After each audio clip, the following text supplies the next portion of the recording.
নমস্কার বন্ধুরা, রিমি পুতুলের রান্নাঘরে সবাইকে স্বাগত। আজকে আমি বানাবো আলুর একটি নিরামিষ রেসিপি। আলুর নিরামিষ রেসিপি বানানোর জন্য আমি এখান থেকে বেশ কয়েকটা আলু ছোট ছোট করে কেটে আগে থেকে ধুয়ে রেখেছি। আলুর তো বিভিন্ন রেসিপি খাওয়া হয়, কিন্তু এই রেসিপিটা একটু অন্যরকম। পুরো ভিডিওটি দেখতে থাকুন কিভাবে বানাই আলুর এই রেসিপিটি।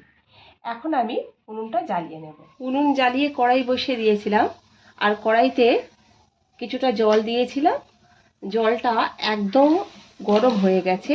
ওর মধ্যে 1 চামচ নুন দিয়ে দিলাম, দিয়ে কেটে ধুয়ে রাখা আলুগুলো দিয়ে দিচ্ছি।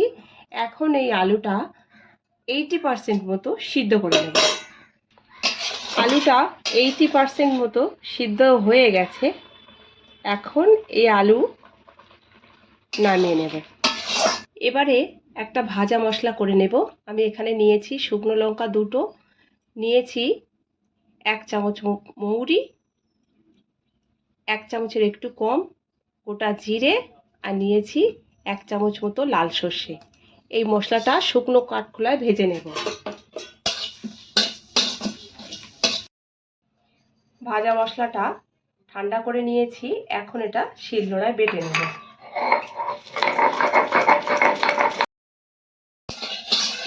মশলাটা করে নিয়েছি, আর এদিকে উনুন জ্বালিয়ে কড়াই বসিয়ে দিয়েছিলাম। কড়াইতে বেশ কিছুটা সর্ষের তেল দিয়েছি। তেলটা গরম হয়ে গেছে।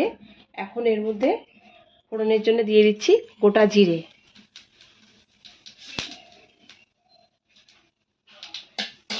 ফোড়নটা কয়েক সেকেন্ড ভেজে নিলাম। এর মধ্যে এখন দিয়ে দেব আগে থেকে সিদ্ধ করে রাখা আলু। আলুটা এখন তেলের সঙ্গে এইভাবে ভাজতে থাকবো। আলুটা কয়েক মিনিট ভেজে নিয়েছি। এখন এর মধ্যে দিয়ে দিচ্ছি একটা টমেটোর টুকরো, আর দিয়ে দিলাম একটা চেরা কাঁচা লঙ্কা।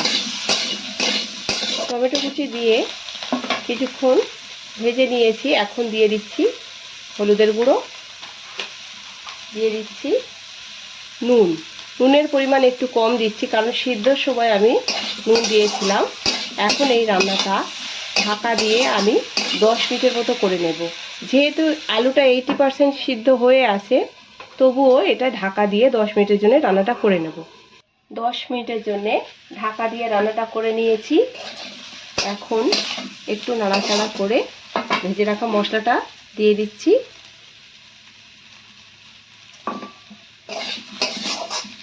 মশলাটা দেওয়ার পরে একদম উনুনের জাল আমি একদম কমিয়ে দিয়েছি। নিব উনুনে। এই রান্নাটা 5 মিনিটের জন্য ঢাকা দিয়ে করে নেব। ভাজা মশলাটা দিয়ে 5 মিনিটের জন্য নিব উনুনে। রান্নাটা করে নিয়েছি। এখন আমি এর মধ্যে দিয়ে দেব হাফ লেবু কেটে নিয়েছি। লেবুর দানাগুলো একটু বার করে নেব। এই লেবুর রস আমি এর মধ্যে দিয়ে দিচ্ছি।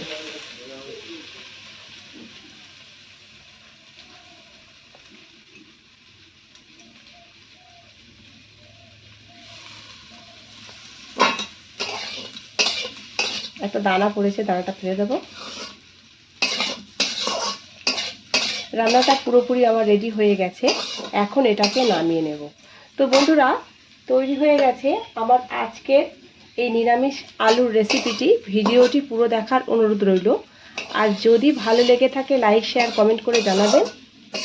চ্যানেলটিকে সাবস্ক্রাইব করে আমার পাশে থাকবেন। আজকের মতো এখানেই শেষ করছি। ভালো থাকবেন। ধন্যবাদ।